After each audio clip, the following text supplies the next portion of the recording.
معرفی خود بتا، قربانی دوست داشتنی. این همون خودی است که جامعه ازت میخواد باشی. تا حالا حس کردی که داری نقش بازی میکنی تا بقیه دوستت داشته باشن؟ ما از کودکی برنامه ریزی شدیم.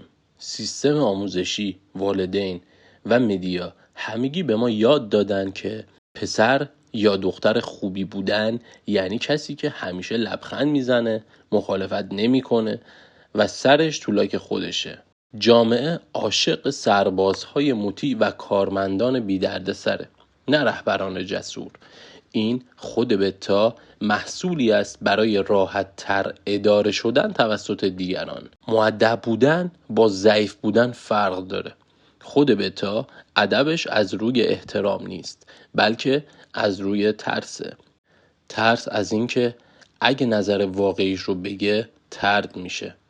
این افراد فکر میکنند که اگر با همه چیز موافقت کنند پاداش میگیرند، اما در واقعیت این رفتار باعث میشه که دیگران ناخودآگاه به آنها بی احترامی کنند، چون هیچ مرز مشخصی ندارند.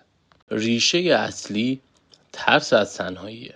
کسی که از ترس تنها موندن حاضر هر بی احترامی رو تحمل کنه، در زمان غارنشینی تنهایی مساوی با مرگ بود، اما الان نه. خود بتا استانداردهاش رو پایین میاره فقط برای اینکه یک نفر رو کنار خودش نگه داره، مثل آدمی که توی رابطه صمیمی مونده یا کارمندی که با حقوق ناچیز و توهین رئیس کار میکند.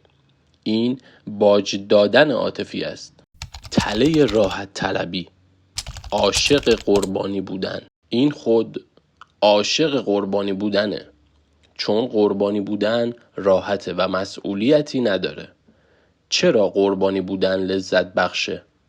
چون وقتی شما قربانی هستید تقصیرها گردن شما نیست، تقصیر جامعه، خانواده، اقتصاد و پارتنر بده.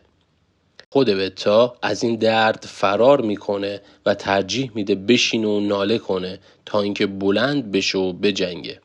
این نسخه ساخته شده از دیگرانه، نه خود واقعی تو. خیلی از علایق، شغل و حتی مدل حرف زدن خود بتا انتخاب خودش نبوده. او کارهایی رو میکنه که تایید بگیره. این آدم‌ها مثل آفتاب پرست هستند، رنگ محیط را میگیرند. این باعث میشه از درون احساس پوچی و خشم سرکوب شده داشته باشند. خشم این که چرا من اینقدر خوبم ولی دنیا با من بده.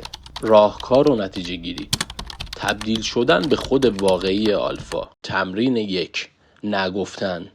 تمرین کن به هر چیز کوچیکی نبگی. اونی که نمیگه اونیه که برای مأموریتش زندگی میکنه، نه برای تایید دیگران. شاید ترسناک باشه، شاید خودخواه به نظر بیاد، ولی اون خود آزاد توه، خود واقعی توه.